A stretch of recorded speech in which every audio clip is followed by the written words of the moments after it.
आता तुम्ही कृपावंत, आता तुम्ही कृपावंत, आता तुम्ही कृपावंत, आता तुम्ही कृपावंत, आता तुम्ही कृपावंत, आता तुम्ही कृपावंत,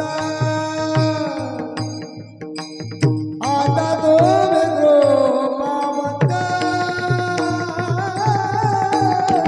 आता तुम्ही कृपावंत. हे आता तुम्ही कृपावंत, आता तुम्ही कृपावंत, आता तुम्ही कृपावंत, आता तुम्ही कृपावंत, आता तुम्ही कृपावंत, आता तुम्ही कृपावंत, आता तुम्ही कृपावंत, आता तुम्ही कृपावंत. साधू संत जीवन, साधू संत जीवन, घुमटे करा माझे, घुमटे करा माझे, घुमटे करा माझे, घुमटे करा माझे.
घुमट देख रामा दे घुमट देख रामा दे घुमट देख रामा दे घुमट देख रामा दे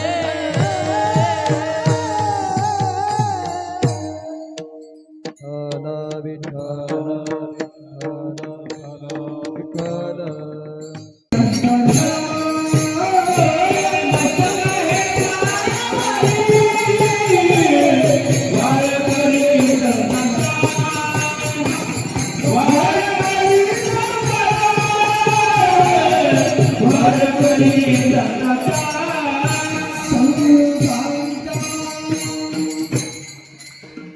अत्यंत पवित्र मंगलमय प्रासंगिक आणि प्रसन्न अशा वातावरणामध्ये भगवान रुक्मिणी पांडुरंग परमात्म्याच्या पवित्र मंदिर प्रांगणात थोर संत सद्गुरू परमपूज्य गुरुनाम गुरु हरिभक्तीपरायण श्री लक्ष्मण बाबा इगतपुरीकर अर्थात आंबोरीकर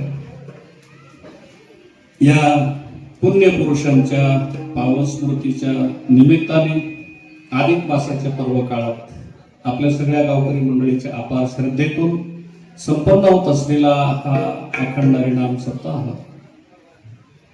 त्याचबरोबर पारायण वगैरे ग्रंथराज मी बघतो तुम्ही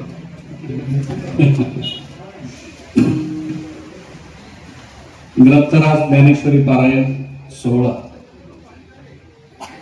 दिवसभरातील संपूर्ण असणारे कार्यक्रम काकडा भोजन सकाळची प्रार्थना पारायण संध्याकाळी हरिपाठ झाल्यावर रात्री कीर्तन आणि सुंदर असा हा ज्ञानदानाचा सोहळा आपल्या या पवित्र असणाऱ्या पुण्यभूमीमध्ये संतभूमीमध्ये संपन्न होत असताना अनेक विद्वान महापुरुषांच्या महात्म्यांच्या मुखातून रोजच्या कीर्तनाच्या सेवा आपण श्रवण करतो त्याच क्रमामध्ये आजच्या दिवसाची कीर्तनाची सेवा आपले ग्रामस्थ मंडळी विशेष करून आमचे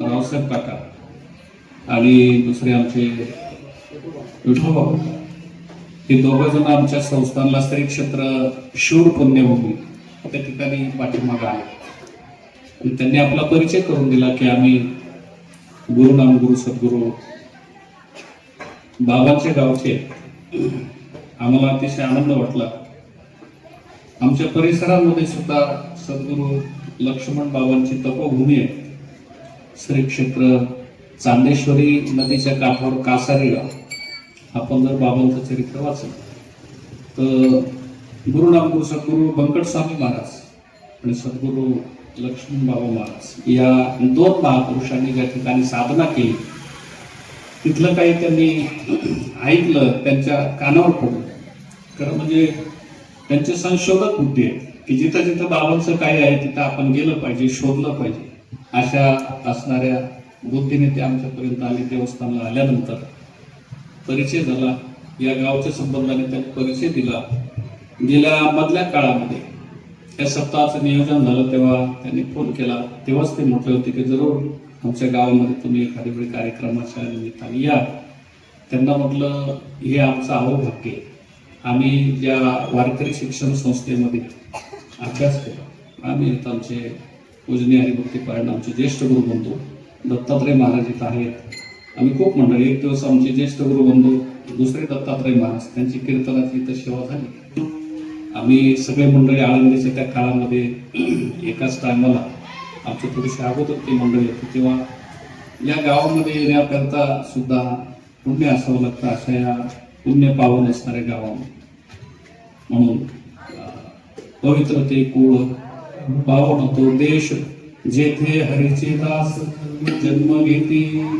अशा या पुण्यभूमीमध्ये ज्यांनी परमार्थाचा पुरुषार्थ केला असे अध्यात्म क्षेत्रातील एक महान असणारे भक्तियोगी खूप मोठा परमार्थ पुरुषार्थ ज्यांच्या जीवनामध्ये झाला गुरुवर्य बाबांच्या या भूमीमध्ये सेवेचा योग आहे प्रथमतः त्यांच्या पावन चरणारविंदी साष्टांग दंडवत प्रणिपात करूया आणि आपल्या चिंतन सेवेला आपण आरंभ या ठिकाणी करूया. आपण गावातील सगळी मंडळी अतिशय भाग्यवान आहे की तुम्ही बाबाच्या गावातली माणसं, म्हणजे आमच्याकरता सगळे पुण्यवान माणसं. विठाला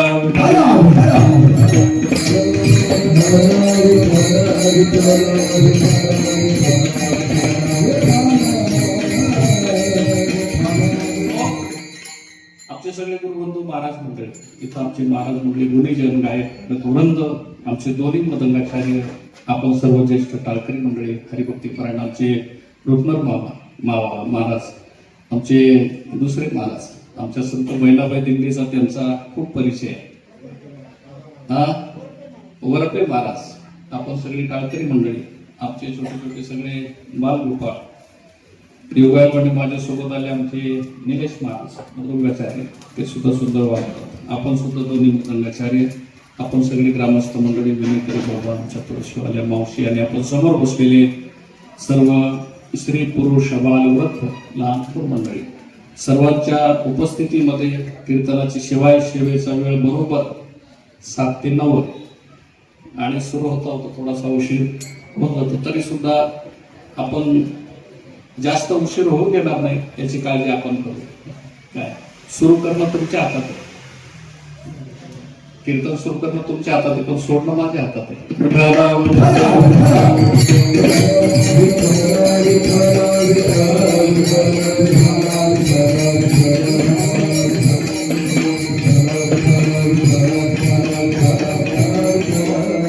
अशा या पवित्र असणाऱ्या आपल्या आंबोरे पुण्यभूमीमध्ये आपल्या सुरू असलेल्या नामसप्ताहामध्ये आजच्या चिंतन सेवेकरता निवडलेला अभंग काकडा रोजनाच्या ओळीमध्ये आपण सगळेच वारकरी मंडळी म्हणतो. मला वाटतं इथं असलेल्या सगळ्या वारकरी मंडळीच्या नित्य पाठातला अभंग. आता तुम्ही कृपावंत साधू संत जीवल गोमटे ते करा माझे भार उजे तुम्हाचे. आपल्या आत्मकल्याणाची इच्छा प्रत्येक माणसाला असली पाहिजे. अभंगाचं तात्पर्य असं आहे, इथं जन्माला आल्यानंतर आपल्या प्रत्येक माणसावर 2 जबाबदारी असतात. एक जबाबदारी असते आपला प्रपंच करणे आणि दुसरी जबाबदारी असते प्रपंच करता करता परमार्थ करणे. मग प्रपंच केला पाहिजे असं कोणाला सांगायची गरज कमी पडते, काही जास्त सांगावं लागत नाही. कारण प्रपंच करा असं फार सांगायची गरज आहे का? तुम्ही ओव्या वाचा असं आग्रहाने सांगावं लागतं. तुम्ही शिव्या द्या असं काही सांगायची गरज आहे, ते आपोआपच तोंडात येतात. ओव्या येण्याकरता मात्र पुण्य असावं लागतं. प्रपंच हा प्रत्येक माणसाच्या जीवनामध्ये घडत असतो, होत असतो, पण परमार्थ हा माणसाला प्रयत्नपूर्वक करावा लागत असतो. महाराज म्हणतात, याच्यासाठी केला होता अट्टहास शेवटचा दिवस, याच्यासाठी केला होता अट्टहास शेवटचा दिस गोड व्हावा. महाराज म्हणतात, पुढे आपलं बरं व्हावं. ज्याच्या करता हा देह आपल्याला प्राप्त झाला. प्रत्येक माणसाच्या या ठिकाणी जन्माला येण्याकरता काय कारण आहे? जसं संतांच्या अवताराचं प्रवृत्ती प्रयोजन शास्त्राने सांगितलेलं आहे, तसं आपल्याही अवताराचं प्रयोजन सांगितलेलं आहे. मला वाटतं श्रीमद भागवताच्या आनंदालाच सूत मुनीला 88,000 ऋषींनी प्रश्न विचारला. आता कलियुग सुरू होणार आहे आणि येणाऱ्या कलियुगामध्ये सांप्रत कली दोषाने कलुषित झालेल्या प्रत्येक माणसाचं परम कल्याण व्हावं या पवित्र उद्देशाने प्रश्न विचारला की माणसाचं मुख्य कर्तव्य काय, काय त्याने केलं पाहिजे. माणसाने आपल्या आयुष्यामध्ये माणूस म्हणून जन्माला आल्यानंतर त्याला काही कर्तव्य असेल ना, काय त्याचं कर्तव्य आहे, त्याने काय केलं पाहिजे. सूत मुनीने त्याचं उत्तर दिलं की प्रत्येक माणसं प्रपंच हा करतच असतात, तो केला पाहिजे हे सांगायची गरज नाही. पण एक गोष्ट प्रत्येक माणसाला सांगितली पाहिजे, प्रपंचातल्या काही गोष्टी झाल्या तरी चांगली गोष्ट आहे आणि काही गोष्टी नाही झाल्या तरी काही हरकत नाही. पण एक गोष्ट, माणूस म्हणून जर आपण जगत असू तर आपल्या जीवनामध्ये अत्यंत आवश्यक. सवय पुंसा परो धर्म यतो भक्ती अधोक्षजे अहेतुक्याम प्रतिहता ये आत्मा संप्रशीदती. जेणेकरून परमात्मा आपल्यावर प्रसन्न झाला पाहिजे असं जीवन आपल्याला जगता आलं पाहिजे. मला वाटतं बोलण्याच्या आधी जाऊन आपण मोठी गोष्ट वापरतो, शब्द वापरतो. कधी कधी आम्हाला देव भेटला पाहिजे, आम्हाला देव प्राप्त झाला पाहिजे. मला वाटतं आमच्या इतक्या सामान्य माणसाला ती शक्य असलेली गोष्टच नाही. ना आम्हाला देव भेटतो, ना आम्हाला देव प्राप्त होतो. आम्ही काय ज्ञानेश्वर महाराज नाही, आम्ही तुकाराम महाराज नाही, आम्ही सद्गुरू जोग महाराज नाही, आम्ही सद्गुरू लक्ष्मण महाराज नाही. आम्हाला देव प्राप्त होतो. मग देव आम्हाला प्राप्त होणारच नाही का? मग आम्ही हा सगळा परमार्थ कशा करता करायचा? याचं उत्तर आहे, ईश्वर आम्हाला प्राप्त नाही झाला तरी चालेल, पण तो देव आमच्यावर किमान प्रसन्न असला पाहिजे. ये आत्मा संप्रशिल्लती, तो परमात्मा प्रसन्न असावा. बऱ्याच वेळा आपलं जगणं आपल्याला आवडतं, पण आपण जे जगतो तेच यथार्थ आहे. आपण जे जगतो तेच यथार्थ आहे का अजून आपल्या जगण्याचा काही वेगळा उद्देश आहे?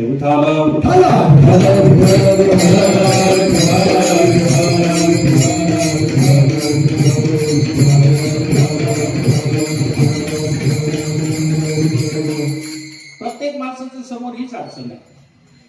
आता आम्ही सगळे जरी पारमार्थिक म्हणत असलो, या क्षेत्रात आपण काम करत असलो, आमची गुरुबंधू मंडळी आपण सगळे, आपण सुद्धा पारमार्थिकच माणसं आहे.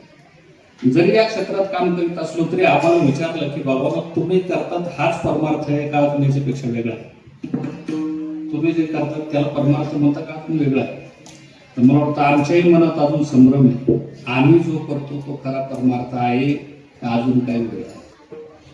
कारण खरं काय आणि खोटं काय या दोन्हीच्या आतमध्ये, संधी भागामध्ये, या दोन्हीच्या संशयामध्ये जो सापडलेला आहे तो सामान्य जीव आहे. खरं काय आणि खोटं काय याच्या आतमध्ये आपण सगळी माणसं हरवली. बऱ्याच वेळा आमच्या समोर प्रश्न येतो की आम्ही प्रपंचातली सगळी कामं करतो तेच योग्य आहे, आणि बऱ्याच वेळा आम्ही कीर्तनात ऐकतो की नाशिवंत, हे सगळा संसार कसा आहे? नाशिवंत. हा देह कसा आहे? नाशिवंत. संसार कसा आहे? खोटा आहे. संसार कसा आहे? मिथ्या आहे. म्हणजे सगळं जर ऐकतो तर या खोट्या संसारातच आम्ही रमतो. म्हणजे सगळे खोट्या संसारात रमलेले आहे. म्हणजे आपल्या आयुष्यामध्ये जे आपण करतो ते खरं नाही का?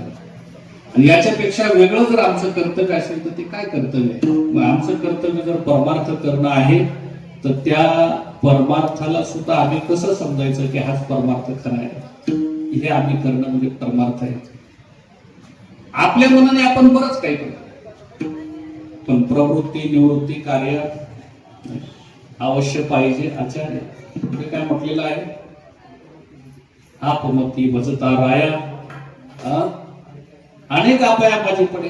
आपमती भजता राया, आपमती शब्दाचा अर्थ आहे आपल्या मनानेच आम्ही त्याला परमार्थ समजून जर करत असो तर महाराज म्हणतात तो अनेक उपायामध्ये पडेल, अडचणीमध्ये पडेल. म्हणून काही गोष्टी माणसाने, शास्त्राने आणि संतांनी सांगितल्याप्रमाणेच केल्या पाहिजे. आपल्याला जर आजार झाला असेल तर आपण औषध डॉक्टरच्या सल्ल्यानेच घेतलं पाहिजे. आणि आपल्याला जर परमार्थ करायचा असेल तर सद्गुरू बाबांच्या जीवनाकडे पाहूनच केला पाहिजे.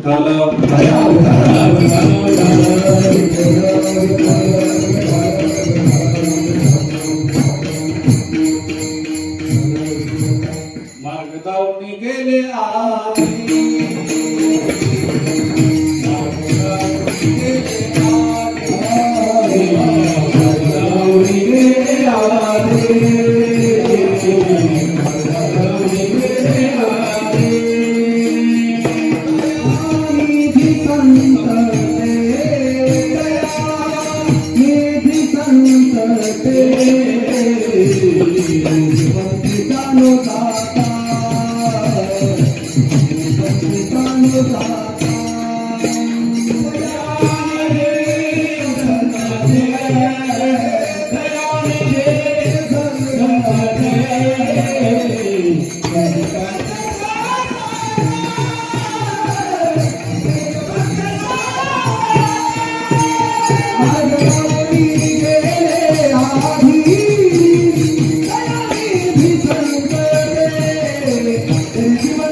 गोष्ट कुणाच्या तरी मार्गदर्शनात करणं हे क्रमप्राप्त आहे.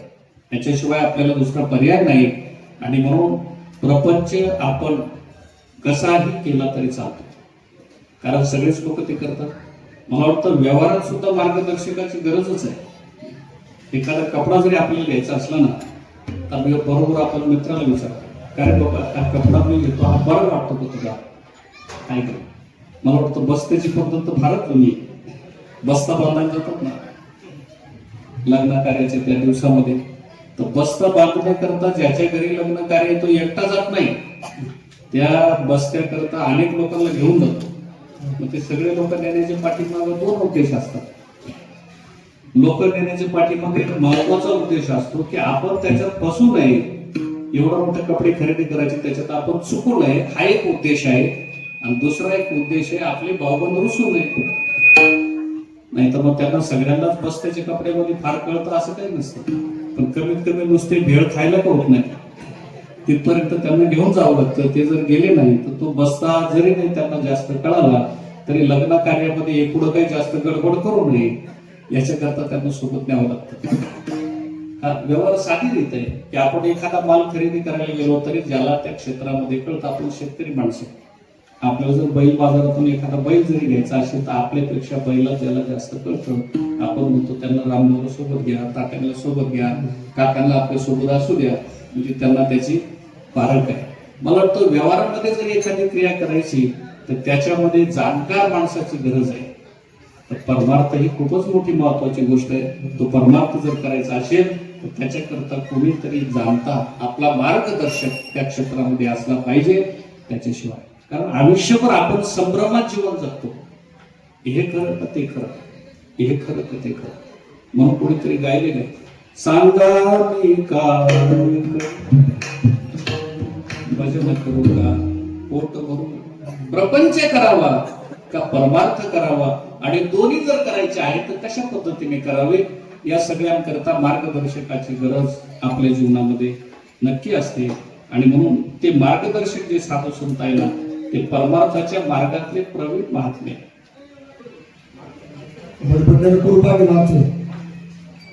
परमार्थाच्या मार्गामध्ये ते अधिकारी असल्यामुळे त्या संतांना प्रार्थना केली पाहिजे. मला वाटतं ते संत आम्हाला मार्गदर्शन करण्याकरताच इथं आले. तुम्हाला जर विचारलं की सद्गुरू लक्ष्मण बाबा आपल्या गावामध्ये जन्माला आले ते कशा करता आले, आपल्या गावात जन्माला आले ते कशा करता आले, रेल्वेमध्ये नोकरी करण्याकरता, रेल्वेमध्ये नोकरी करण्याकरता नाही, नोकरी त्यांना करावी लागली असेल पण ते नोकरी करण्याकरता आलेच नव्हते, त्याच्यामुळे ते जास्त करीत बसलेच नाही. विठाला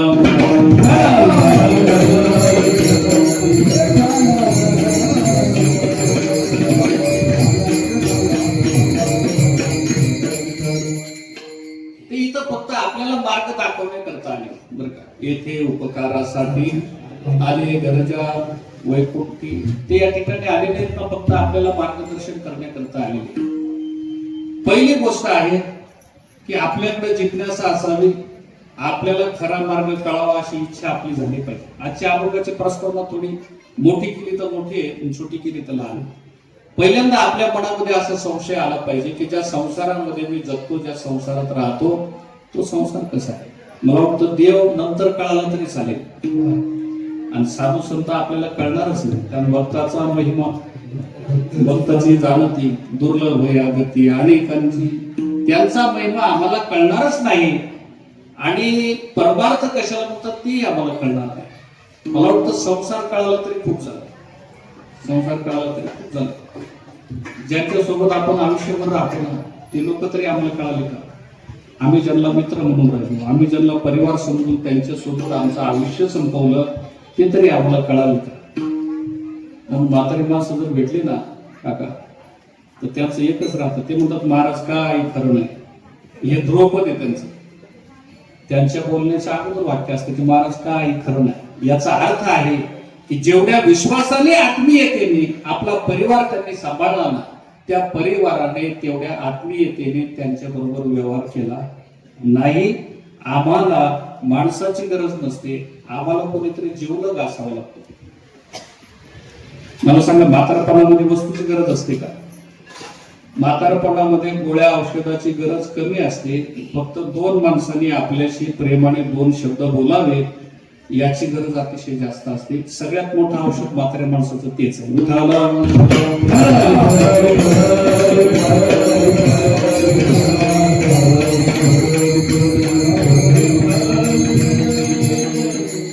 ज्यांच्याकरता उभं आयुष्य माणसांनी संपवलेलं आहे त्यांनी आपले कधी आभार मानले का? तुम्ही सगळे अनुभवी माणसे, तर ते वयोवृद्ध माणसाची संख्या जास्त आहे. मला सांगा, आयुष्य तुम्ही कशात घातलं? तुमच्या कुटुंबाच्या पालन पोषणात आणि प्रपंचात.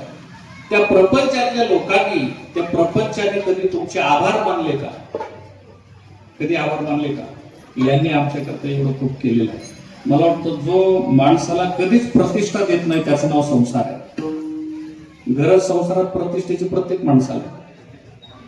इथं प्रत्येक माणसाला एकच वाटतं, मला प्रतिष्ठा प्राप्त झाली पाहिजे. पण ती प्रतिष्ठा कधीच देत नाही त्याचं नाव संसार आहे. जर खरी प्रतिष्ठा प्राप्त करायची असेल तर जीवनामध्ये परमार्थ करावा लागेल. परमार्थ माणसाला प्रतिष्ठा देतो. सद्गुरु मारुती आपले लक्ष्मण बाबा, आमचे सद्गुरु बंकट स्वामी महाराज, आमचे सद्गुरु मारुती बाबा, आमचे सद्गुरु मामासाहेब, या सगळ्या महापुरुषांचा आपल्या कुळाशी, कुटुंबाशी, गावाशी काही संबंध नसला तरी हे आमचे आहेत असं उभ्या महाराष्ट्राला वाटतं. उभ्या महाराष्ट्राला वाटतं हे आमचे, माझे आहेत असं का वाटतं? याचं कारण आहे त्यांनी प्रत्येक माणसाच्या मनावर राज्य केलेलं आहे. याला म्हणायचं खरी प्रतिष्ठा. आणि ही प्रतिष्ठा ज्याच्यात प्राप्त होते त्याला परमार्थ म्हणतात. जो माणसाला फक्त मोक्षच देतो त्याला परमार्थ म्हणत नाही. तो माणसाला प्रतिष्ठाही प्राप्त करून देतो. जो माणसाला पुण्यही देतो आणि जो माणसाला आजरामर करतो तो परमार्थ आहे. आणि आमची अडचण एकच आहे की आम्ही कधी मध्ये करतो परमार्थ, पण आम्हाला आवडतो संसार. संतांचे याच्या उलट आहे. ते करताना दिसतात संसार, पण त्यांना आवडतो परमार्थ. विठ्ठल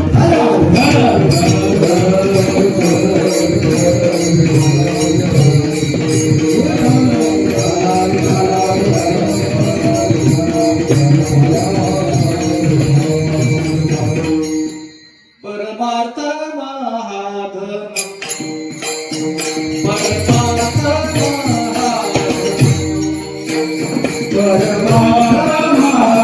आम्हाला धन माहिती, पण महाधन आम्हाला कुठं माहिती. आणि आम्हाला महाधन माहित असलं तरी खताच्या कोणी इतकंच. आम्हाला महाधन जरी माहित असलं तरी तितकंच महाधन माहिती. खरं धन या जगामध्ये काय आहे हे ज्यांना कळालं, खरी प्रतिष्ठा काय आहे हे ज्यांना कळालं, आणि खरं कर्तव्य आपलं काय आहे हे ज्यांना कळालं. आपला प्रश्न होता की माणसाचं कर्तव्य काय, याचं उत्तर आहे की यतो भक्तीर आधोक्षर नाम भगवान परमात्मा. त्या परमात्म्याची भक्ती करणं हा आपला मुख्य उद्देश आहे. तो किती माणसाला कळाला? मला वाटतं या प्रपंचाला खरा समजून आम्ही आयुष्यभर करत आहे. मग आम्हाला देव नाही कळाला काही हरकत नाही, आम्हाला एखादा ग्रंथ नाही कळाला काही हरकत नाही, आम्हाला साधू संत नाही कळाले काही हरकत नाही, पण आम्ही संसाराच्या क्षेत्रातली माणसं आहे ना. मग जो माणूस ज्या क्षेत्रात काम करतो त्या माणसाला त्या क्षेत्रातलं माहित पाहिजे की नाही? ड्रायव्हर माणसाला गाडीतलं माहित पाहिजे की नाही? डॉक्टर माणसाला शरीरातलं माहित पाहिजे की नाही?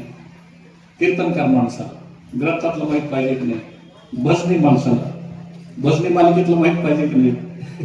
तर ते माहित असं ज्या क्षेत्रात जो काम करतो. मग आपण सगळे संसाराच्या क्षेत्रात जर काम करणारे माणसं आहे तर आपल्याला संसार कसा आहे हे कळायला पाहिजे की नाही? बरं, लहानपणी नाही कळाला, तरुणपणी नाही कळाला, म्हातारपणापर्यंत तरी तो कळायला पाहिजे की नाही? मला वाटतं जो कळतच नाही त्याचं नाव संसार आहे. आणि जी गोष्ट कळत नाही ना त्याच्यातच आपण फसत असतो. फसणे म्हणजे काय? न कळणे म्हणजे फसणे.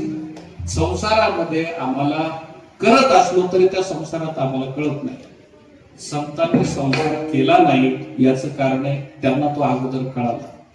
ते संसाराय समजता जागी जे अनित्यता वैराग्य दवडिता पाठीला गे संसाराची अनित्यता ही ज्यांना कळालेली आहे आणि आमचं कर्तव्य काय आहे हे ज्यांना कळालेले. पण आम्हाला नित्य आणि अनित्य कळालं नाही.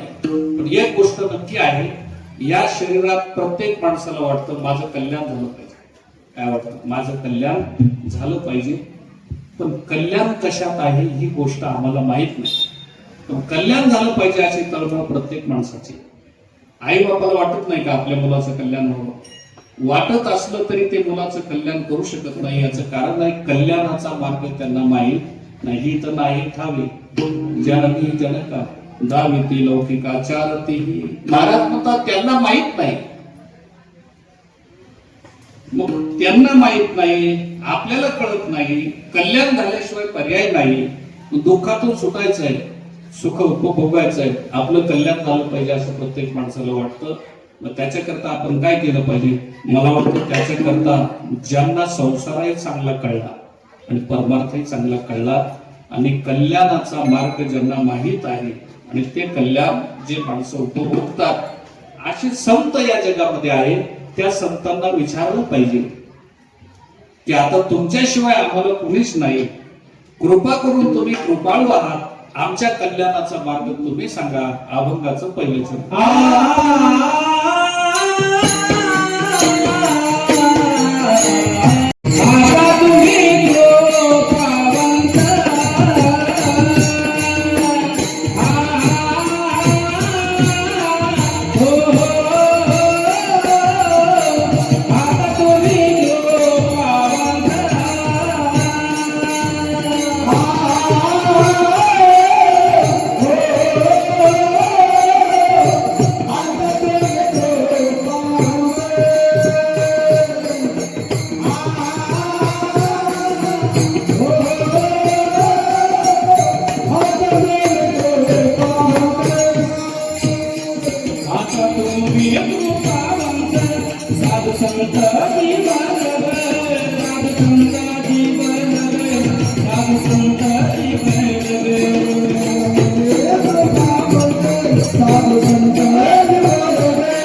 कृपावंत साधू संत जीवन अवंग प्रसिद्ध आहे, प्रचलित आहे. जगद्गुरु तुकाराम महाराज म्हणतात तुम्ही कृपावंत आहात, तुम्ही साधू संत आहात आणि तुम्ही जीवलग आहात.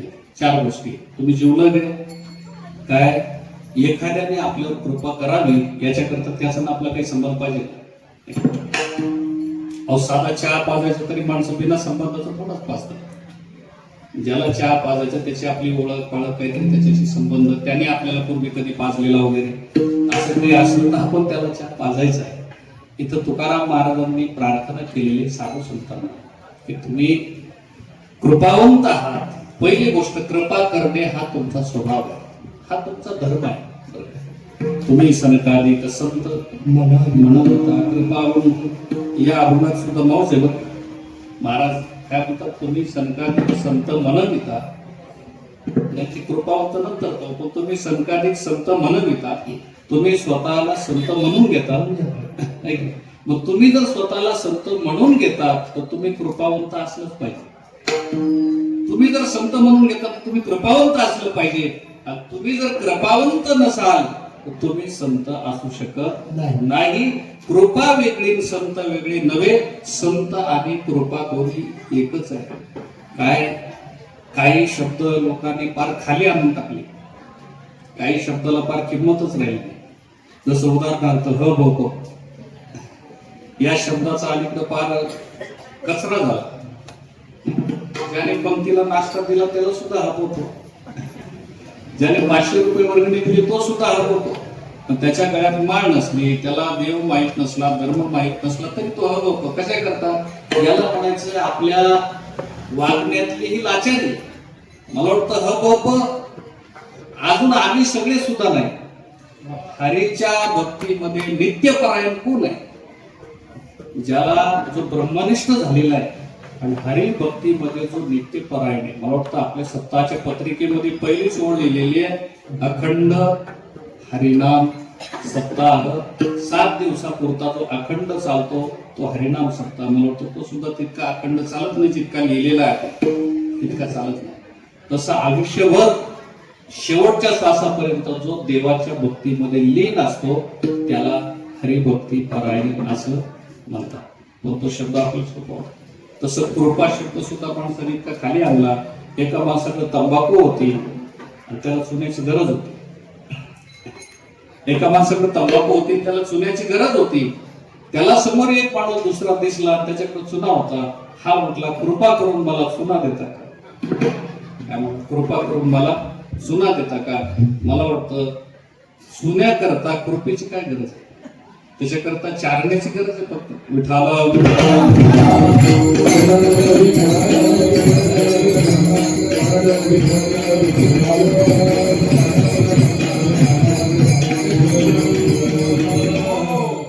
कृपेशी स्वतंत्र जन्म नाही, कृपा उपजे संतात आहे. कृपेचा जन्म दुसरा कुठूनच होत नाही. कृपेचा जन्म फक्त संतांच्या ठाईच होतो, म्हणजे संतांच्याच ठिकाणी होतो. कृपा करण्याची ताकद फक्त संतांमध्ये. म्हणून म्हटलं, कृपया केले संत जनी माझी अलंकारिले वाणी, प्रेत हे नाविले कीर्तने तुका चरणी लोळतसे. कृपा करण्याचं सामर्थ्य फक्त संतांमध्ये असल्यामुळे कृपा ही एक स्वतंत्र शक्ती आहे. कृपा ही काय? एक स्वतंत्र शक्ती आहे. म्हणजे जे आपल्याला होण्यासारखं आहे, जे आपल्याकडून होण्यासारखं आहे ते सामान्य गोष्ट आहे. पण जे आपल्याकडून होणारच नाही, जे आपल्याला करायला अवघड आहे अथवा अशक्य आहे, अशी गोष्ट सुद्धा ज्याच्याने शक्य होते त्याला कृपा असं म्हणतात.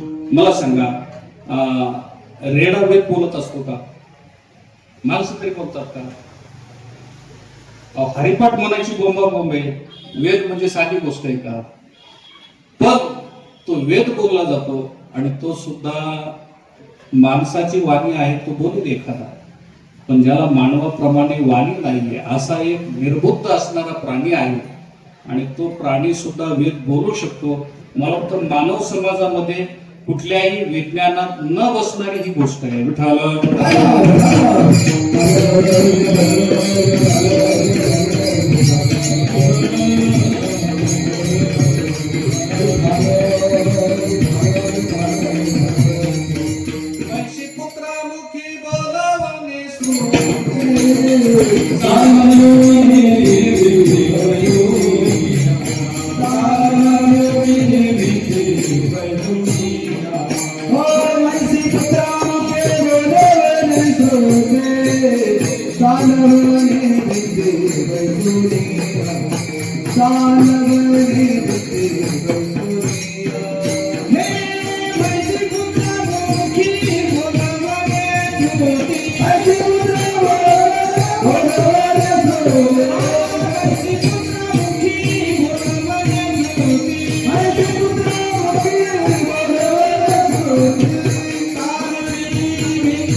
बोलवणे श्रुती चालवणे भिंती बैसोनिया.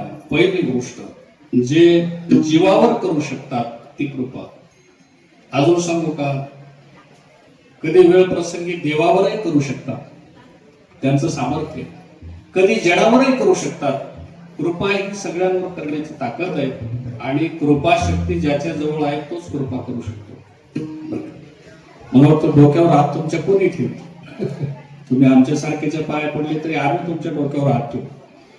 तुम्ही पाया पडून जरी आमच्या हातातून आशीर्वादाची मागणी केली तरी आम्ही काही पूज्य लक्ष्मण बाबा नाही. आम्ही काही सद्गुरू जोग महाराज नाहीत, त्यांच्या मार्गाने त्यांच्या पंथाने क्रमण करत असणारे त्या मार्गातले आम्ही पथिक असू, साधक असू, पण आम्ही तो अधिकार नाही का कृपा करण्याची ताकद त्यांच्यात आहे. सद्गुरू जोग महाराजांसारखे महापुरुष पूजनीय बाबांना इगतपुरी सारख्या ठिकाणी भेटले. बाबांचं चरित्र तुम्ही ऐकलं असेल, वाचलं असेल. जोग महाराजांचे मोठे बंधू मॅजिस्ट्रेट म्हणून तिथं इगतपुरीला होते, ते तालुक्याचं गाव.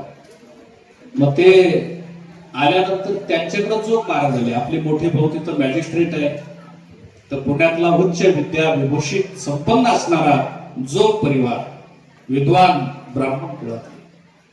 आणि जोग महाराज आले, आपले भाऊ तिथं आहे. जोग महाराज म्हणजे बाल ब्रह्मचारी महात्मा, अध्यात्म विद्येमध्ये निष्ठा असणारे आणि अध्यात्म क्षेत्रातील खंबीर एक स्पष्ट असं व्यक्तिमत्व. जोग महाराजांची आणि बाबांची भेट झाली. बंकट स्वामी महाराज सोबत होते. बंकट स्वामी महाराज आणि लक्ष्मण महाराज इगतपुरीकर हे दोघं मित्र आहे, गुरुबंधू. भजनाची आवड आहे, इगतपुरी सारखं क्षेत्र आहे. काय महात्मा जन्मालाच यावं लागतं. घडून मूर्ती होत असतात, घडून मूर्ती होत असतात, पण घडून संत होत नसतात. आपल्या जर एवढ्या सगळ्या लोकांनी ठरवलं तर गावचा सरपंच आपल्याला निवडून देता येईल. हे सरपंच आज सगळ्या तालुक्यातल्या लोकांनी जर ठरवलं तर आता हे आमदार, एखाद्याला आमदार करता येईल. जिल्ह्यातल्या लोकांनी जर ठरवलं तर एखाद्याला खासदार करता येईल. आणि अख्ख्या राष्ट्रातल्या म्हणजे राज्यातल्या लोकांनी ठरवलं तर एका माणसाला मुख्यमंत्री करता येईल. पण अख्ख्या जगातल्या लोकांनी जरी ठरवलं ना तर एक साधू त्यांना बनवता येणार नाही. साधू ही बनवण्याची गोष्ट नाही, साधू बनाया बनाया होत आहे. साधू हा स्वयंसिद्ध असला पाहिजे, त्याच्याकरता आतमध्ये ती ताकद असली पाहिजे. आणि म्हणून हे आपलं गाव भाग्यवान आहे. एक सिद्ध पुरुष या गावामध्ये, आणि सिद्ध सुद्धा म्हणजे सिद्धामध्ये सुद्धा दोन प्रकार बरं का. काही स्वयंसिद्ध आणि काही अजान सिद्ध. अजान सिद्ध जसं ज्ञानेश्वर महाराज आणि तुकाराम महाराज दोन्ही संतच आहे, पण दोघांच्या संतांमध्ये दोघांमध्ये मोठं अंतर आहे. असं आहे, ज्ञानेश्वर महाराज हे जन्मताच संत आहे आणि तुकाराम महाराज साधनेच्या द्वारे झालेले संत आहे.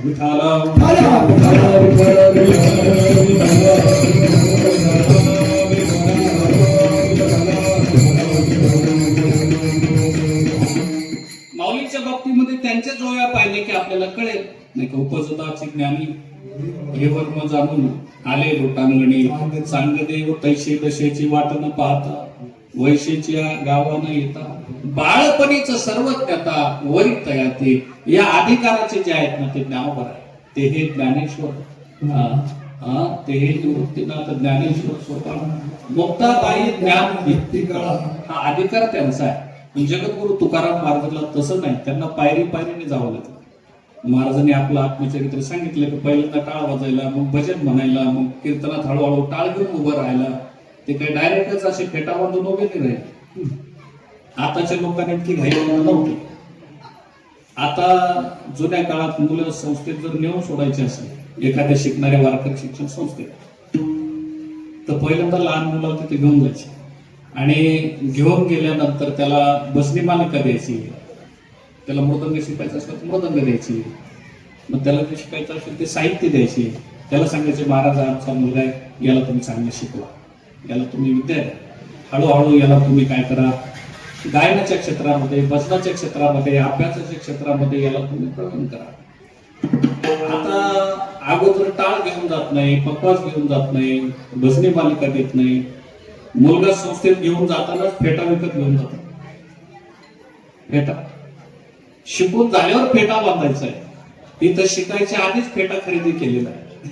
मला वाटतं शिक्षण पुढे राहिलेलं आहे आणि लगेच फेटा बांधून उभं राहायची तयारी आहे. काळ बदललेला आहे. मला वाटतं बाबांचं जीवन चरित्र वाचा. एवढ्या खडतर प्रवासाने हे साधू माणसं, वारकरी संप्रदायाची किती मोठी साधना यांच्या जीवनामध्ये यांनी केलेली आहे. ती इगतपुरीहून त्र्यंबकेश्वरला महिन्याच्या पायवारीला जायची. काही दिवस जोग महाराजांच्या समवेत जायचे. नंतर महाराजांच्या नंतर बंकट स्वामी आणि लक्ष्मण महाराज दोघच जायचे. त्याच्यानंतर ते पुन्हा यायचे. तिकडून आल्यानंतर जोग महाराजांच्या सोबत त्यांना जाण्याची इच्छा झाली.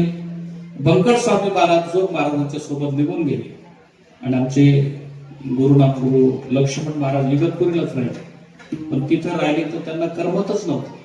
त्यांना रात्रंदिवस त्यांना ध्यास लागला की जोग महाराज मला कधी भेटतील. आमचे गुरुबंधू असणारे आमचे बंकट स्वामी महाराज मला सोडून गेले, मला भेटा. पुन्हा बंकट स्वामी महाराज वर्ष दीड वर्ष इकडे जोग महाराजांच्या सभेत राहिले, इगतपुरीला परत आले.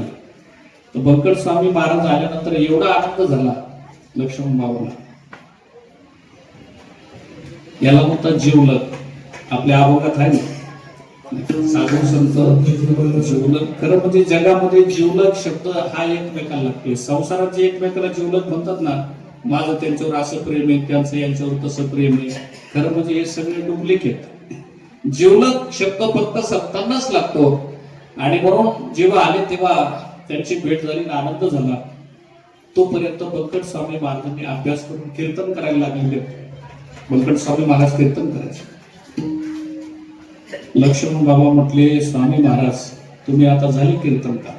काय म्हटले, तुम्ही आता कीर्तनकार झाले, तुम्हाला आता वारी दिंडी भजन साधना करायची गरज नाही. त्यांनी स्वामींचा विरोध केला लक्ष्मण म्हणून.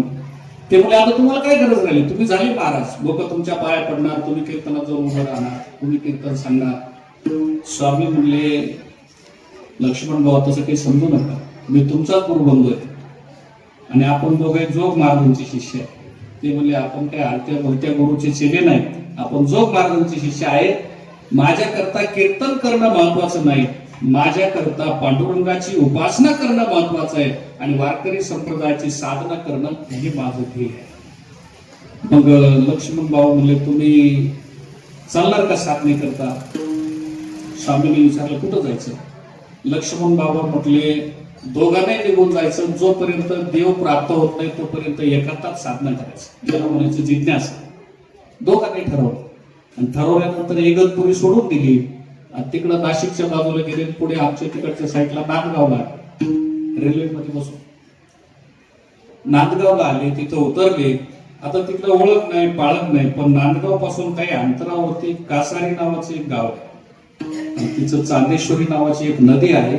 भयंकर जंगलात घनदाट झाडी आहे तिथं. त्या मागच्या काळामध्ये आतापर्यंत काही काळापर्यंत तिथं वाघ असायचे, सिंह हिंस्र पशु प्राणी असायचे. तिकडं माणूस कोणी जातच नव्हतं. घाटाचा प्रदेश आहे, असा एक मोठी महानदी आहे, खोरी आहे. त्या खाईमध्ये दोघं गेले. तर गावातल्या लोकांनी पाहिलं की दोन कोण वारकरी साधक आहे. त्याचं वय तरुण होतं. ते कोण दोन साधक आहेत की जिकडं माणूस जात नाही तिथं जाऊन बसणार आहे. त्यांनी सांगितलं, महाराज तिथं तुम्हाला जर जिवंत राहायचं असेल तिकडे जाऊ नका, वाघ असतात, सिंह असतात. पण दोन्ही बातमी हट्टी होते. दोघे त्या अरण्यात गेले आणि तिथं लक्ष्मण इगतपुरीकर आणि बंकट स्वामी महाराज दोघांनी तपश्चर्या सुरू केली. तर गावातला एक शेतकरी माणूस होता. तो म्हणला, हे महात्मे तिथं बसले, यांना खाण्यापिण्याकरता काय व्यवस्था आहे? तर देवाला काळजी असते साधना करणाऱ्या माणसाची. तो गावातला माणूस त्याच्याकरता दोघांसाठी दूध घेऊन जायचा. शेतकरी माणूस होता. दुधाचे तांबे भरून न्यायचा दोघांना द्यायचा. दोघांची साधना चालू होती. बरेच दिवस त्या ठिकाणी त्यांनी साधना केली आणि त्या साधनेनंतर काही कालांतराने तिथून मग ते गुप्त रूपानेच निघाले, प्रगट नाही. थोडाफार परिचय समाजात होताना आपला परिचय त्यांनी झाकला आणि कासारी क्षेत्र सोडून ते पुढे आळंदीच्या पंढरपूरच्या दिशेने गेले. काही दिवस पंढरपूरला राहिले. तिथून थोडासा कोणाला न दिसताच आळंदी क्षेत्रामध्ये आले. माऊलींच्या समाधीचं दर्शन घेतलं आणि दोघांचा प्रवास चालू होता. पण ह्या अज्ञात होते. बंकट स्वामी महाराज जरी थोडेफार समाजात त्यावेळेस प्रसिद्ध असले तरी लक्ष्मण बाबांच्या सगळे लोक अज्ञात होते.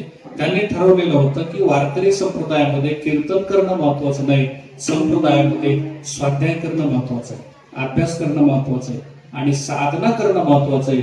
ती साधना दोघांनी चालू ठेवली. मला वाटतं ते कासारी क्षेत्र आहेत ना, ते पवित्र झालं. आम्ही ज्या देवस्थानला राहतो, संत शिवाई माता देवस्थान श्री क्षेत्र शिव, इथं संत बैनाबाईंची समाधी, तुकाराम महाराजांच्या शिष्य, आणि निळोबरायांचे शिष्य संत शंकर स्वामी महाराज यांची समाधी शिरूरलाच आहे. शंकर स्वामी महाराजांचे शिष्य वास्कर, मल्लाप्पा वास्कर, तिथून तो वास्कर थोडा आहे, त्यांचे गुरु शिरूरमध्येच आहे. त्यानंतर संत बहिणाबाई, जगद्गुरु तुकाराम महाराज वैकुंठाला गेल्यानंतर बहिणाबाई समोर साक्षी आहे. त्यांनी विचारलं की महाराज आपण वैकुंठाला जातात, माझ्या आमच्या संत भक्त मंडळीचं काय? त्यांनी सांगितलं तुमच्या गावी जाऊन तुम्ही आपल्या वारकरी संप्रदायाचा प्रचार तिथं करा. मग संत बहिणाबाई तिथं आले, त्यांची समाधी तिथंच आहे. आणि आम्ही ज्या देवस्थानला राहतो या संत शिवाई माता धनगर समाजामध्ये एक थोर स्त्री संत 100 वर्षाच्या पूर्वीच्या काळात, एक 70-80 वर्षाच्या पूर्वी त्यांचं तिथं कार्यक्षेत्र आहे. एक आवलिया पुरुष म्हणून त्यांचं तिथं देवस्थान आहे. त्या संत शिवाई माता पायी चांदेश्वरीला जायच्या. तिथं बाबांनी आणि बंकट स्वामी महाराजांनी तपश्चर्या केली, तिथं दिंडी जायची. ती गोष्ट 50-60 वर्षापूर्वीची आहे. ती दिंडी अजून सुद्धा आम्ही घेऊन जातो. आणि जिथं लक्ष्मण बाबांनी आणि बंकट स्वामी महाराजांनी साधना केली, तर आम्ही चरित्रामध्ये वाचलं की हे चांदेश्वरी आहे, पण तिथं गेलं तर काहीच खुणा नाही, काहीच चिन्ह नाही. मग आमच्या असं मनात आलं की आपण इथे एक मोठा सप्ताह करायचा. मग आम्ही त्यावेळी त्या चांदेश्वरी नदीमध्ये जेसीबीने थोडी जागा केली. गावकऱ्यांना सांगितलं, कासारे गावातल्या लोकांना सांगितलं की 2 महात्म्यांनी इथं तप केलेलं आहे. त्याच्यातल्या जुन्या लोकांना ती गोष्ट माहीत होती, नवीन लोकांना माहीतच नव्हतं. ते म्हणले कोण 2 महात्मे? तर जोग महाराजांचे 2 शिष्य सद्गुरू बंकट स्वामी आणि सद्गुरू लक्ष्मण बाबा, या 2 महात्मे तप केलं. गाववाल्यांना सुद्धा आनंद झाला. ते म्हणजे आम्ही ऐकून होतो की कोणीतरी महात्मे इथं तप करून गेले. मग त्यांना म्हणलं आपण एक मोठा सप्ताह करूया. एक त्यांचं स्मृती पादुका समाधीसारखं स्मृती स्थळ बांधूया आणि त्याच्यावर एक आपण असा शिलालेख लिहून लावूया की श्री क्षेत्र चांदेश्वरी कासारी या ठिकाणी सद्गुरू बंकट स्वामी महाराज व सद्गुरू लक्ष्मण महाराज इगतपुरीकर यांची तपस्थली असं लावून देऊन जे भाविक लोक इथं दर्शनाला येतात, नदीच्या स्नानाला येतात, त्यांना माहीत होईल की जागा तिथं आहे. मग गेल्या एक 5-10 वर्षापूर्वी आम्ही तिथं केलं. मग नंतर संप्रदायातलं कोणी तिथं आलं की ते नाव वाचल्यानंतर त्यांच्या लक्षात येतं की त्यांची तपस्थळी आहे. आपल्या इथली सुद्धा म्हणजे रावसाहेब बाबा आणि ते दोघं आमचे विठो बाबा दोघांनी त्या क्षेत्रावर गेले आणि माहीत नाही. मग त्या क्षेत्राविषयी त्यांना माहिती सांगितली. तर बंकट स्वामी महाराज खरं म्हणजे ही साधना या महापुरुषांच्या जीवनामध्ये आहे. तिथून ते भंडारा डोंगरावर आले. त्यांनी गाथ्याचा अभ्यास केला, ज्ञानेश्वरीचा अभ्यास केला, जोग महाराजच्या समवेत राहून अमृत अनुभवाचा अभ्यास केला. आणि एवढ्यावरच राहिले नाही, माणसाच्या आतमध्ये जिज्ञासा ही माणसाला गप बसू देत नाही. मला वाटतं परमार्थ म्हणजे लोकांमध्ये राहायचं, खायचं प्यायचं, आनंद घ्यायचा, महाराज म्हणून असायचं, एवढा परमार्थ नाही. परमार्थाची वाटचाल काय असते हे जर आपल्याला पाहायचं असेल तर या महात्म्याचं जीवन चरित्र वाचावं. विठाला हे सगळं घडण्याकरता सुद्धा कोणाची तरी कृपा आपल्यावर असावी लागते. परमार्थ करण्याची इच्छा महत्वाची आहे. याला जिज्ञासा असं म्हणतात. 3 गोष्टी जगामध्ये अत्यंत दुर्मिळ आहेत. पहिल्यांदा मनुष्य देह दुर्मिळ आहे आणि मनुष्य देहामध्ये भगवत प्राप्तीची आपल्या ठिकाणी इच्छा निर्माण होणं ही अत्यंत दुर्मिळ आहे. मनुष्यत्व मुमुक्षुत्व, या मुमुक्षुत्व शब्दाचा अर्थ आहे मुक्तीची इच्छा, भक्तीची इच्छा, परमार्थाची इच्छा आपल्या आतमध्ये जागृत होणं. ही गोष्ट अत्यंत महत्वाची आहे. मला वाटतं संसाराच्या सगळ्या इच्छा आपल्या ठिकाणी जिवंतच असतात आणि त्या सारख्या जागृतच असतात. आपण झोपलो तरी आपला संसार झोपत नाही, तो स्वप्नात का होत नाही, आपल्याला सारखा दिसत राहतो. साधू संत महात्मे झोपले तरी त्यांचं वैराग्य झोपत नाही.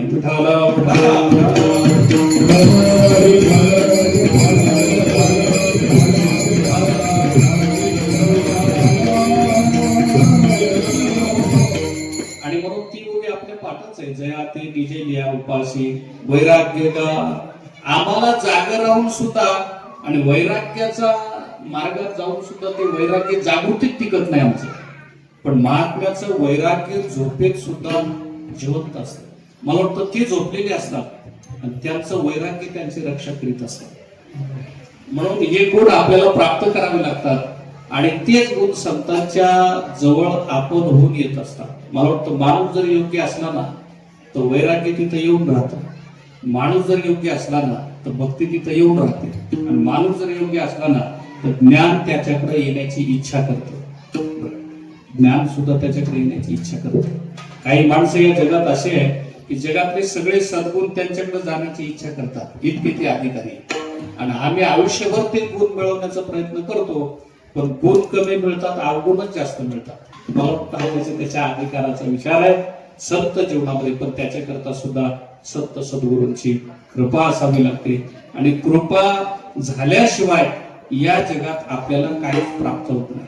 मला सांगा ना, राजा परीक्षित आईच्या गर्भात होता तेव्हा भगवान श्रीकृष्णाने त्याची सुरक्षा केली.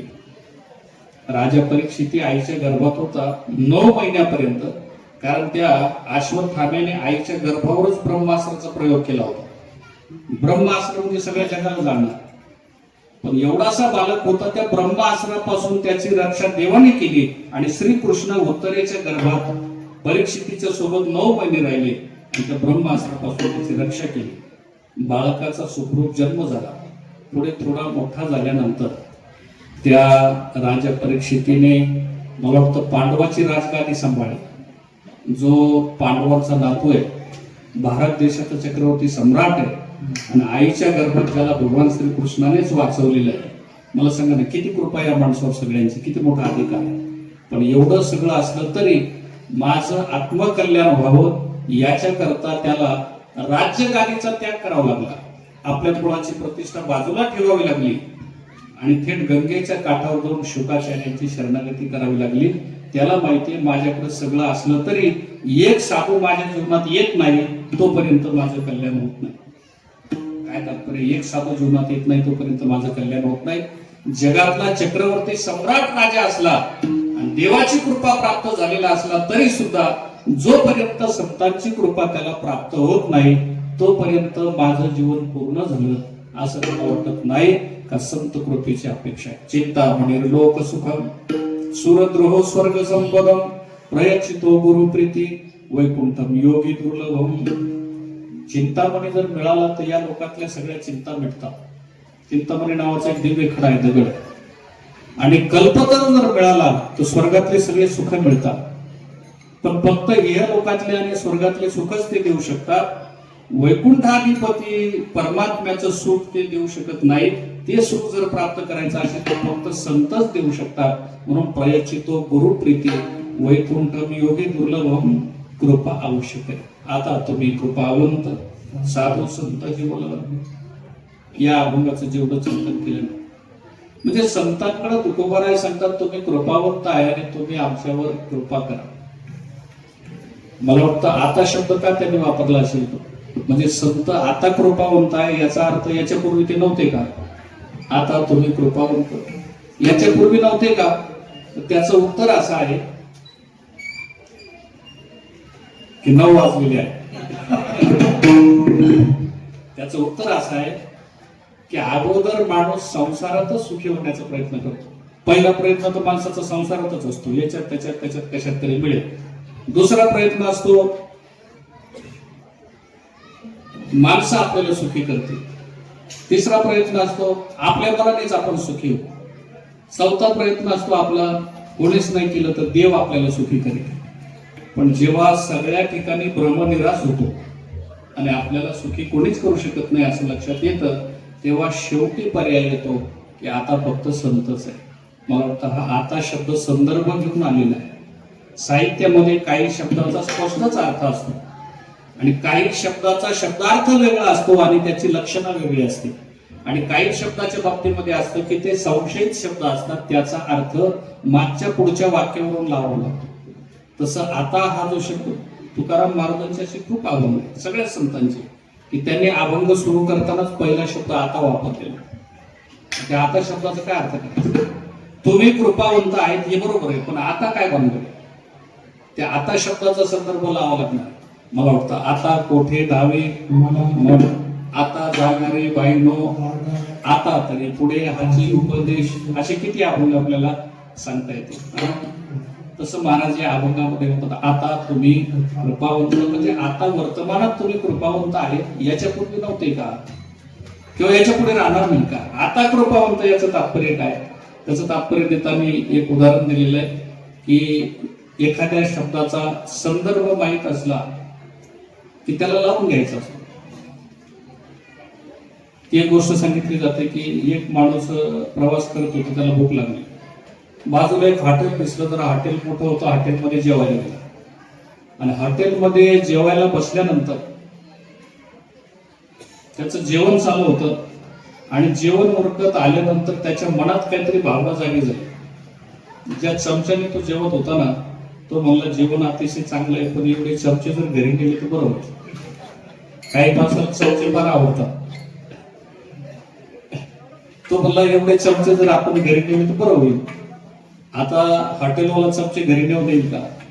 तो म्हणला हॉटेलवाला कुठं आपल्याला पाहायला.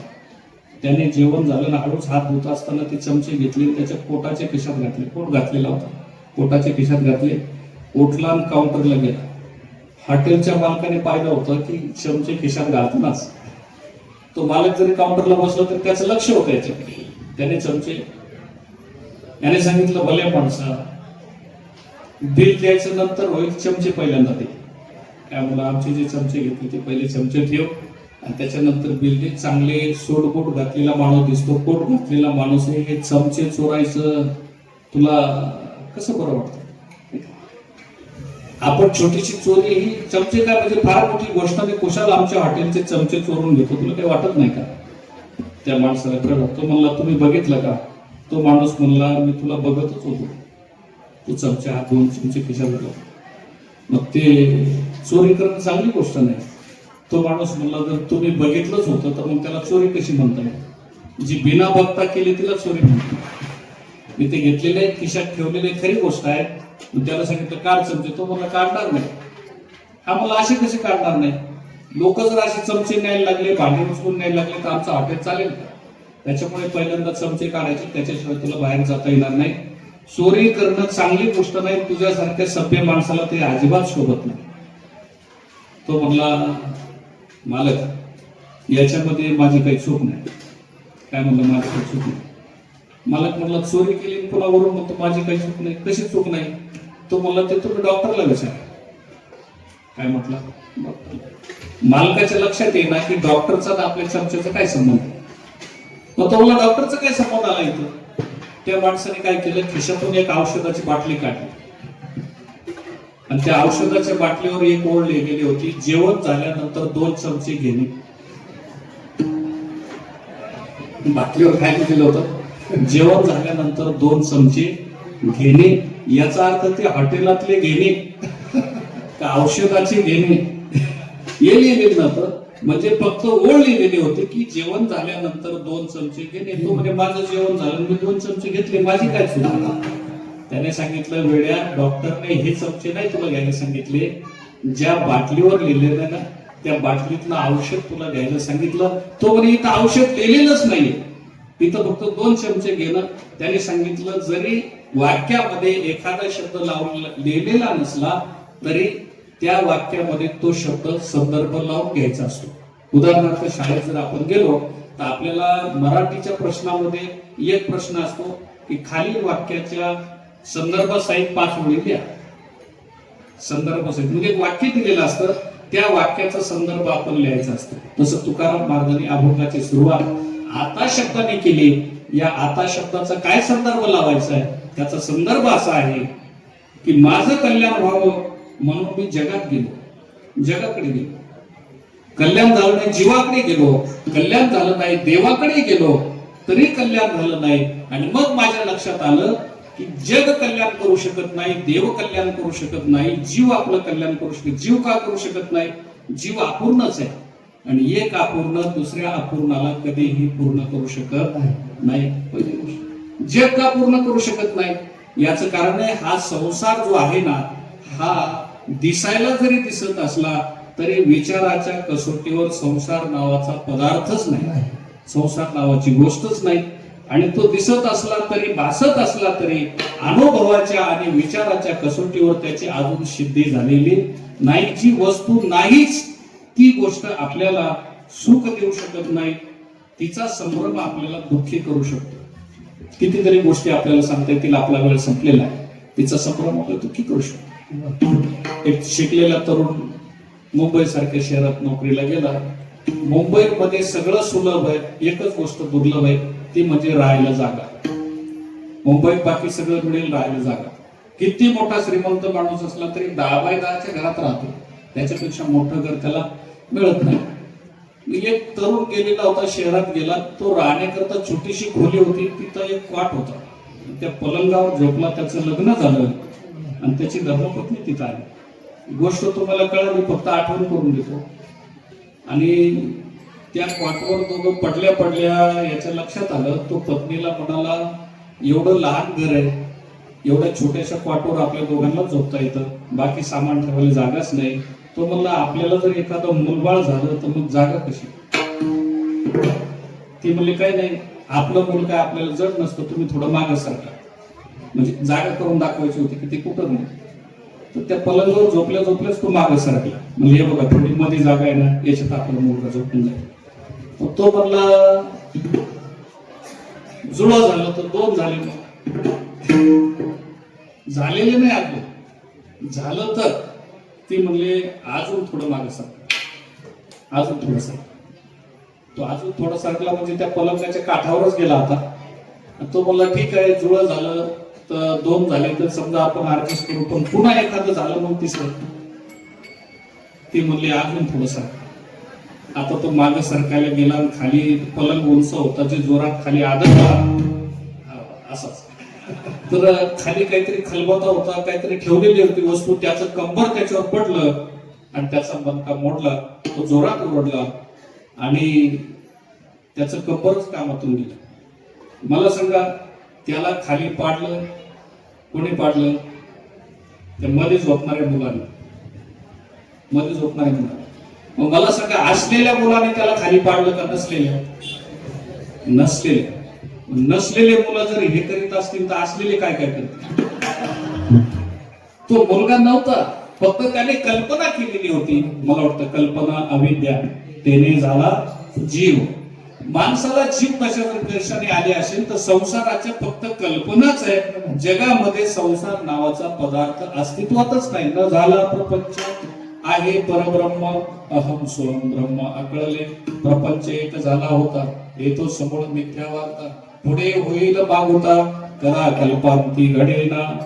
म्हणून संसार नावाचा पदार्थच नाही, त्याच्यामुळे तो सुखी करू शकत नाही, आपलं गोमट करू शकत नाही, आपलं कल्याण करू शकत नाही. जीव आपण नाही म्हणून करू शकत नाही. आता देव का करू शकत नाही याचं उत्तर आहे, देव हा स्वतंत्र कोणाचं कल्याणही करत नाही, कोणाला दुःखही देत नाही. देवाचं ठरलेलं आहे, ज्याचे जसे कर्म असतील त्याला तसं फळ देऊन टाकायचं. विठाला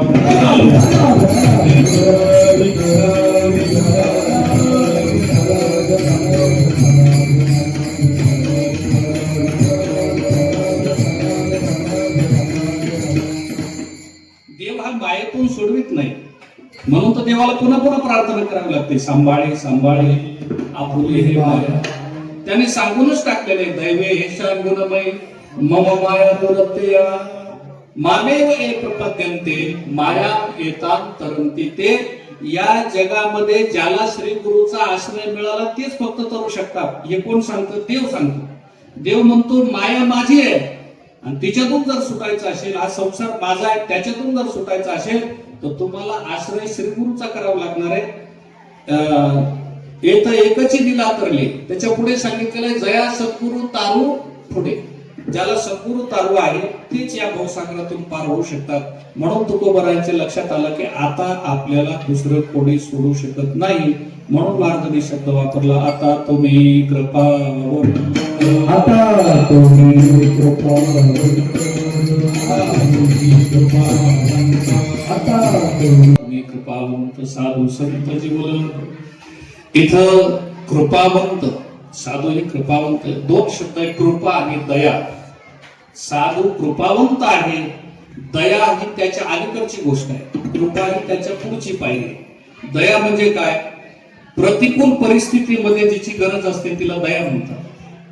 आणि अनुकूलता जीवनामध्ये प्राप्त व्हावी याच्याकरता जिची अपेक्षा आहे तिला कृपा म्हणतात. उदाहरणार्थ कीर्तन मी सांगतोय, आता आपण सगळी माणसं ऐकताय. इथं बसल्या बसल्या कीर्तन ऐकणाऱ्या माणसांनी बसल्या बसल्या मान हलवली, कीर्तनाला दाद दिली. ते असं दाखवतात की महाराज तुम्ही बरोबर सांगता. याचा अर्थ मी सगळंच बरोबर सांगतो असं काही नसतं.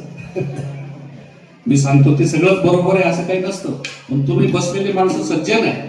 मी जे सांगितलं ते तुम्ही मान्य करून घेतात आणि श्रोता त्याला म्हणतात की जे वक्त्याला दाद देत असतात. दाद देणे ही मोठी कला आहे. श्रोता रसिक जर असेल तर दाद देत असतो. जरी तो दाद देत असला तरी याचा अर्थ आहे वक्ता सगळं फारच विशेष बोलतो असं काही नाही, तो श्रोत्याच्या मनाचा मोठेपणा आहे. बऱ्याच वेळा कीर्तन श्रवण करावं लागतं आणि बऱ्याच वेळा कीर्तन सहनही करावं लागतं. दोन्हीचं अंतर कळलं का तुम्हाला?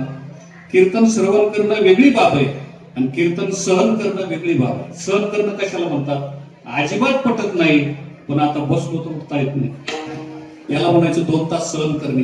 कीर्तन सहन करणं एक बाब आहे आणि कीर्तन श्रवण करणं एक बाब आहे की ऐकत राहिलं तरी आजी श्रवण इंद्रिया पाहणे. आणि ते स्वप्नाची कुकले साचा सरशी माऊली म्हणतात त्या श्रवण करत असताना ऐकत असताना एवढा आनंद येतो त्याला म्हणतात श्रवण करणारे. मग श्रोते दाद देतात ते याच्यामुळेच की वक्त्याला वाईट वाटायला नको. वक्ता चुकत असला तरी श्रोता दाद देतो, याला दया म्हणतात.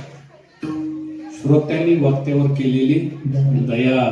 पण तो वक्ता जर संतांचा कृपा पात्र असेल ना तर मग समोरचे श्रोते ब्रह्मानंदामध्ये निमग्न होतात. आता त्याला श्रोत्यांच्या दयेची गरज नाही, उलट त्याच्या वर झालेल्या कृपेमुळे त्याची कुणी दया करावी असं नाही. दया ही नेहमी प्रतिकूल परिस्थितीत केली जाते. उदाहरणार्थ सुनबाई आहे, घरात नवीनच आलेले, स्वयंपाकाचं ज्ञान तिला कमी, पण शहाणा जर सासरा असला, शहाणी सासू असली तर सुनबाईला जरी थोडं कमी येत असलं तरी ते चहा घेतल्यावर म्हणतात वा सुनबाई काय चांगला चहा बनवला तुम्ही. ही पद्धत नाही. आमच्या सुनबाईने काय सुंदर नाश्ता बनवला, तिचा नाश्ता फार चुकलेला असू द्या, तो खाण्यासारखा नसू द्या, पण तसं पडायचं आहे. मला वाटतं ही सुनबाईवर केलेली दया आहे, तिच्यावर केलेली दया आहे. पण सुनबाईवर जर कृपा झालेली असेल ना अगोदरच तर पाकशास्त्रामध्ये ती एवढी निष्णात असते की सासूला वाटतं माझं वय 70 झालं तरी मला असं करता नाही आलं, ही अजून 25 वर्षाची नाही तर एवढं सगळं चांगलं बनवते, याचा अर्थ आहे तिला शिकवणारे कोणीतरी असावी लागते. कृपा आणि दया शब्दाचं मी अंतर सांगत गेलो. अशी किती उदाहरणं आपल्याला सांगता येतील. तात्पर्य एवढंच आहे की जगद्गुरु तुकोबाराय सांगतात संत फक्त दयाच करतात असं नाही, दया कोणी करू शकतं, पण या जगामध्ये कृपा हे फक्त संत करतात. कारण संत कृपाळू उदार माझा ज्ञानेश्वर दया नमस्कार वारंवार कारण न पाहे याते कुळाचा विचार भक्त करुणा कर ज्ञानाभर म्हणून कृपा रेड्यावरही करू शकतात. मला वाटतं जो रेडा आहे याला म्हणतात मती कुंठित म्हणजे बुद्धिरहित प्राणी. मती कुंठितावर कृपा केली. दुसरा आहे गती कुंठित म्हणजे जड आहे, भिंत, त्याच्यावर कृपा आहे. चालविली जड भिंती हरविचा भंती मोक्ष मार्गीचा सांगाती ज्ञानोबा.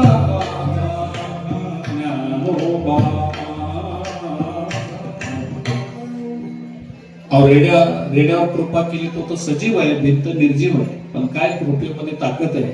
त्या भिंतीवर बसल्यानंतर चालविली जड भिंती, ती भिंत सुद्धा नोय हा सामान्य महिमा संतांचा नैवेद्य हातीचा मोतीजीवी ताकद त्या संतांमध्ये. याचं कारण आहे त्या संतांनी कृपा केली तर भिंत चालू लागते. मला वाटतं चांगदेवांसारखे महान योगी हे एक गती कुंठित आहे, एक मती कुंठित आहे, एक रीती कुंठित आहे आणि एक स्थिती कुंठित आहे. संत चांगदेवांची स्थिती योग्याची आहे, पण योग्याची स्थिती असली तरी त्यांना भक्तीमध्ये स्थित जर करायचं असेल तर त्यांना ज्ञानोबरायांच्या मुक्ताबाईंच्या कृपेची गरज आहे. आणि म्हणून कृपे करतात त्यांना. ते 1400 वर्षाची योगी असले तरी सुद्धा आळंदी क्षेत्रामध्ये जाऊन त्या संतांची कृपा प्राप्त करावी लागली. कारण साधू वेगळा आणि संत वेगळा, इथं 2 शब्द वापरले. आता तुम्ही कृपावंत साधू संत जीवन, जो साधनेच्या मार्गात आहे तो साधू आहे आणि ज्याच्या साधना करून संपलेले आता ज्याला काही करणंच नाही, जो साधना दुसऱ्याला दान करतो त्याचं नाव संत आहे. अगोदर साधक आहे, नंतर तो सिद्ध आहे, नंतर तो साधू आहे आणि त्याच्यानंतर तो संत आहे. मला वाटतं ते संतत्व आणि त्या संतत्वाची जी कृपा आहे तुकोबराय सांगतात, आपलं गोमट शब्दाचा अर्थ आहे आपलं भलं, आपलं कल्याण. गोमट या शब्दाचा संत वाङ्मयात अर्थ आहे सर्वोत्कृष्ट, त्याच्यापेक्षा श्रेष्ठ काहीच नसतं, त्याला गोमट म्हणतात. आणि म्हणून तुकोबराय म्हणतात की महाराज तुम्ही कृपावंत आहात आणि तुम्ही संत असल्यामुळे माझ्या जीवनामध्ये माझं जे गोमट असेल ते तुम्ही करा.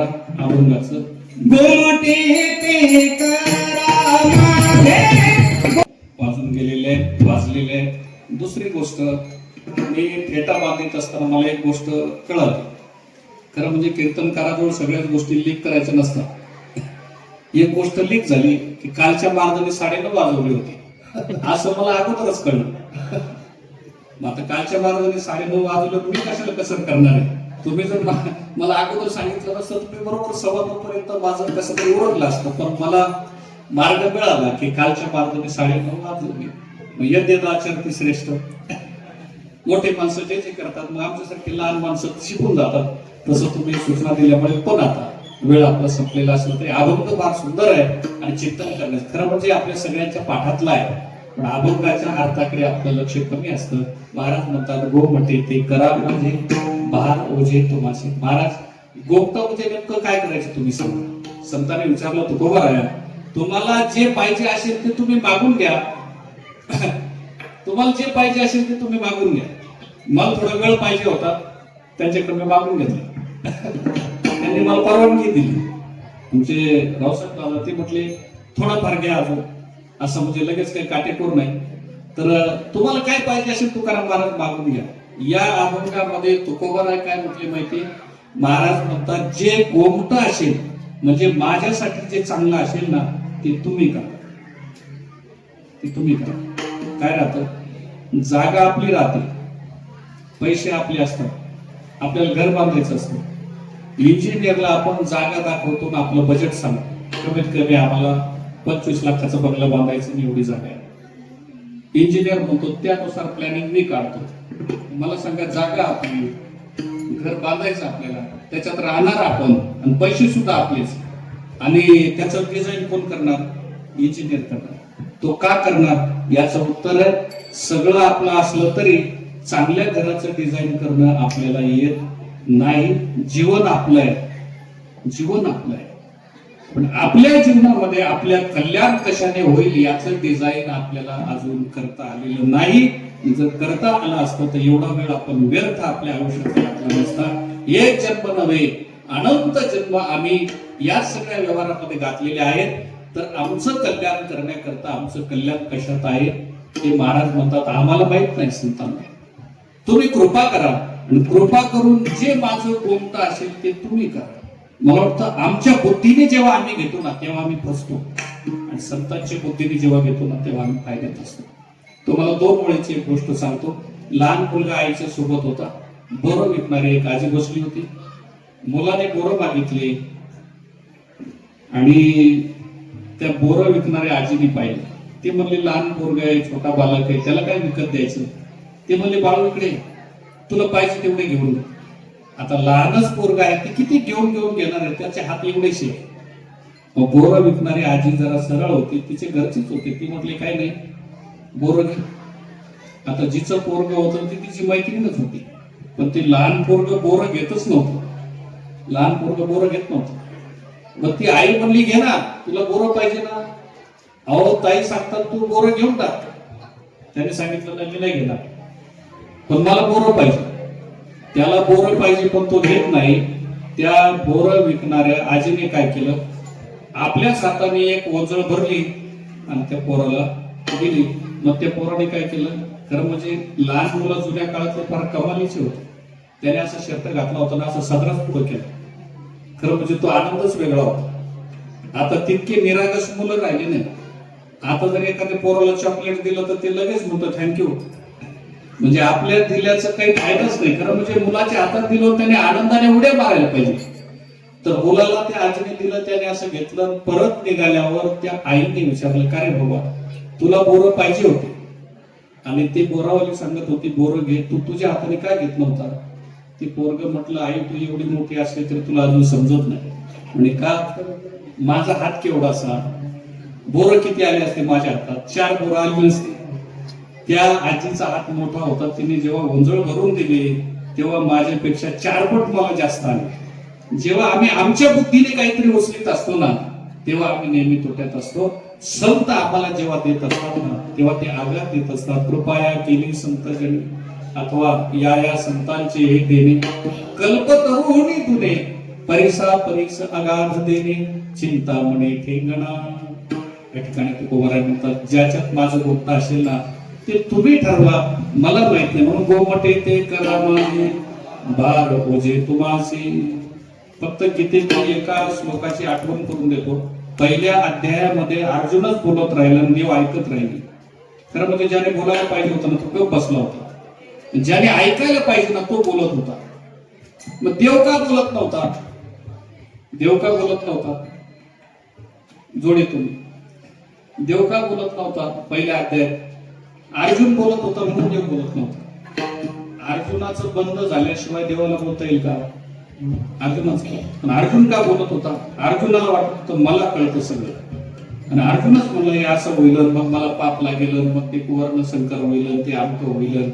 तोपर्यंत भगवान बोललेच नाही. नंतर अर्जुनाच्या लक्षात आलं की देवाने मला मार्गदर्शन करायला पाहिजे, तर माझंच बोलणं चाललं. अर्जुन गप बसला, आणि गप बसल्यानंतर अर्जुन मला देवा माझं चुकलं, आता या सगळ्या संकटामध्ये तूच सांग की मी काय करावं, युद्ध करावं का न करावं? देव म्हणला एकदा तू गप तर बैस, म्हणजे मी तुला सांगतो.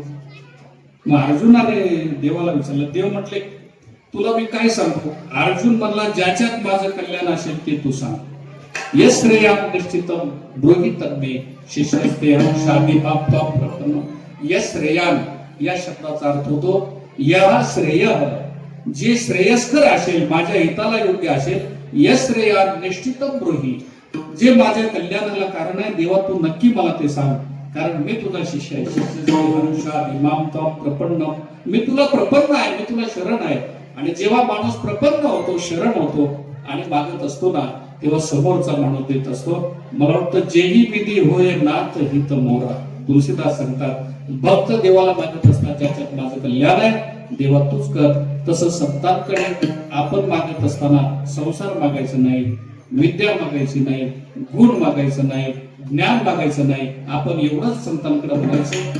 पूजनीय स्वानंद सुखनिवासी गुरुनाथ गुरु लक्ष्मण महाराजांचे चरणी वंदन करून आपण एवढीच मागणी मागायची की गोमटे ते करा माझे, भार ओझे तुम्हासी विठोबा.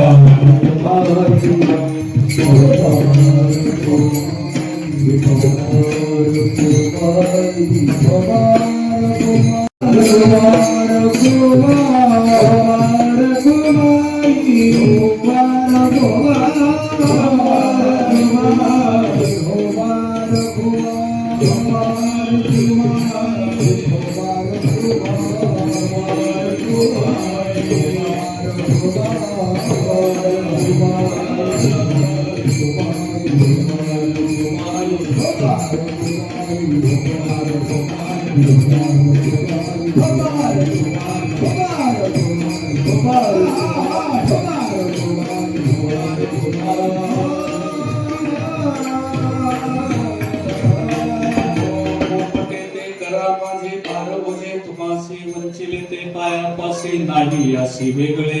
महाराज म्हणतात जे माझ्या मनात आलं, मला वाटलं, मी मोकळ्या मनाने तुमच्यासोबत व्यक्त केलं. म्हणून गोमटे ते करा माझे, भार ओझे तुम्हासी.